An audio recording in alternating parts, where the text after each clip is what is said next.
My channel. আজকে হচ্ছে মঙ্গলবার, না সরি, আজকে হচ্ছে বুধবার। তো আজকে ছেলেকে আর স্কুলে পাঠাইনি, কারণ কালকে থেকে ছেলে ভীষণ কাশছে। সকালে উঠে দেখলাম প্রচণ্ড কাশছে আর গাটাও বেশ গরম। সে কারণে আজকে আর স্কুলে পাঠাইনি। আর এই যে এখনও বিছানা থেকে ওঠেনি। এবার উঠে নে বাবা, 9:45 বাজে। ওঠো। যেমনটা বললাম আর কি, ভীষণ শরীর খারাপ কালকে থেকে, খুব কাশছে, গাটাও হালকা গরম। তবে কি হয়েছে জানো তো, একটু বেলা করেই আবার জ্বর এসেছিল। আর এই যে টেনে তুললাম আর তুলে ব্রাশটা করিয়ে দিলাম।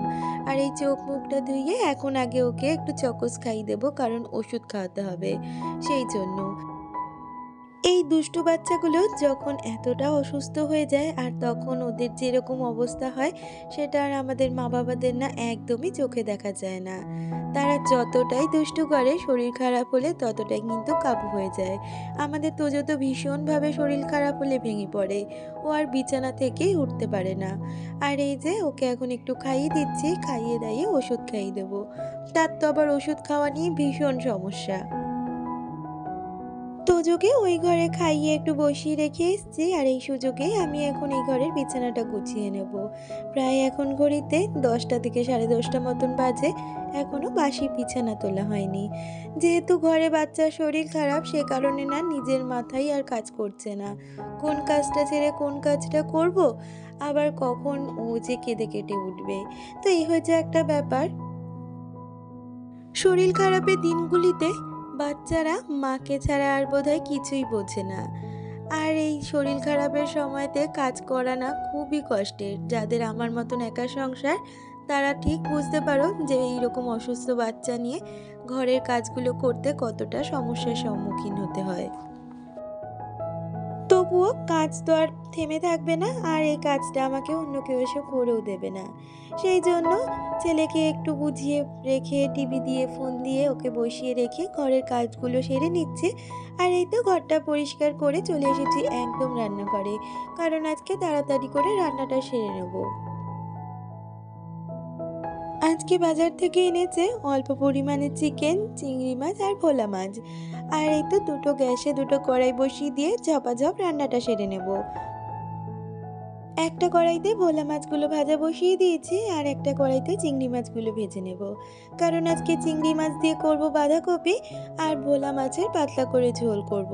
আর চিকেনটা এনে রেখেছে, কারণ ছেলের যেহেতু এতটাই শরীর খারাপ, খাওয়া দাওয়া নিয়ে একটু সমস্যা করবে, সেই কারণে ছেলের জন্যই চিকেনটা আনা। আসলে বাচ্চাদের এই শরীর খারাপের দিনগুলিতে তারা যেটা খেতে পছন্দ করে, যেটা তারা খেতে পারবে, সেই রকমই খাবার আমি বানিয়ে দেওয়ার চেষ্টা করি। এই মাছগুলো হয়তো ও পছন্দ করবে না এরকম জ্বরের মুখে, তাই তার জন্য চিকেন আনা হয়েছে। তবে আমি কিন্তু আজকে চিকেন দিয়ে একটু ওর মতনই বিরিয়ানি করে দিয়েছি। আর রাত্রের দিকে হাজবেন্ড একটু চিলি চিকেন করে দিয়েছিল, কারণ এখন চিকেন ছাড়াও কিছুই খাবে না। আর এই চিকেনটা খেতে যেহেতু ও বিশেষ ভালোবাসে, সেই কারণেই ওর জন্য চিকেন করা। আর এই তো এইদিকে আমি কিন্তু বাঁধাকপিটা মশলাটা কষিয়ে নিয়ে বাঁধাকপিটা বসিয়ে দিয়েছি। তবে এখন বাঁধাকপি একদমই সিদ্ধ করে করছি না, এইভাবে খেতে মনে হচ্ছে বাঁধাকপিটা বেশি ভালো লাগছে। আর এই তো কথা বলতে বলতে আমার বাঁধাকপিটাও রান্না হয়ে গেছে।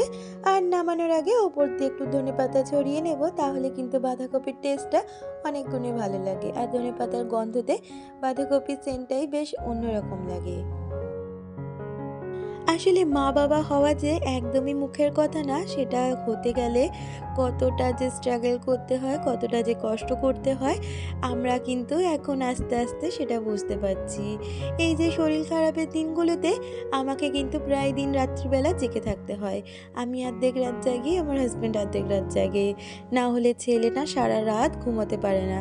কাশি হলে তো ঘুমোতেই পারে না, জ্বর ঠান্ডাতেও ঘুমোতে পারে না।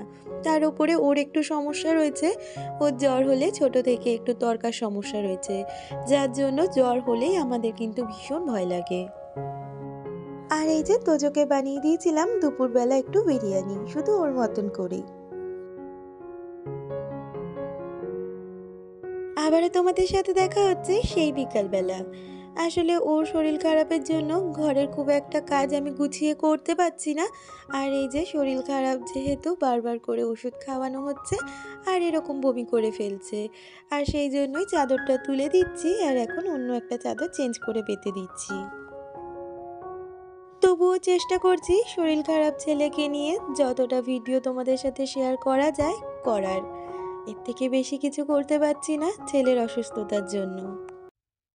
প্রতিদিনের মতন আবারও করে তোমাদের মনে করিয়ে দিই, আজকের ভিডিওটা তোমাদের যদি কিছু ভালো লেগে থাকে প্লিজ একটা লাইক কমেন্ট করে দিয়ে যেও। আর আমার চ্যানেলে নতুন বন্ধু হয়ে থাকলে চ্যানেলটা সাবস্ক্রাইব করে আমার পাশে থাকতে পারো।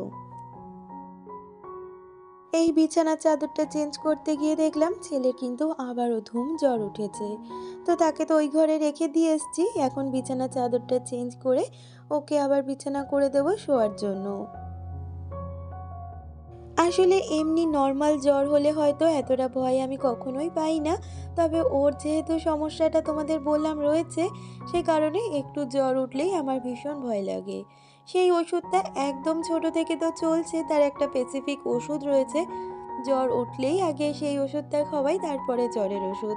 আর এই তো ওকে আমি বিছানাটা করে দিলাম আর এরপরে কম্বল মুড়ি দিয়ে ওকে শুইয়ে দেবো।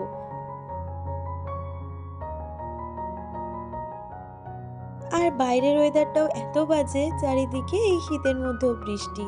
আর জানো তো জ্বরটা এমনভাবে উঠছে, ওষুধ খাওয়াচ্ছি আবার 4 ঘন্টা বাদে আবারও জ্বরটা উঠছে। তো এরকমভাবেই আজকের জ্বরটা দেখলাম আর উঠছে। আর হাজব্যান্ড টিফিনের জন্য একটু এনেছিল চপ আর তার সাথে একটু জিলেপি। আর এটাকে হচ্ছে লবঙ্গ লতিকা বলে। তো ছেলে যেহেতু মিষ্টি খেতে পছন্দ করে তাই ওর জন্য আনা হয়েছিল। তবে আজকে রাতের রান্নাটা না আমি করতে পারিনি। আমি তোজোর কাছেই ছিলাম, ওর মাথায় জলপট্টি দিচ্ছিলাম। আর হাজব্যান্ড এদিকে চিলি চিকেন বানিয়েছিল আর আমি এক ফাঁকে এসে একটু পরোটা করে নিয়েছিলাম। আর এই তো আজকে রাত্রের ডিনার। তাহলে বন্ধুরা আজকের ভিডিওটাই পর্যন্ত, দেখা হচ্ছে পরবর্তী কোনো ভিডিওর সাথে।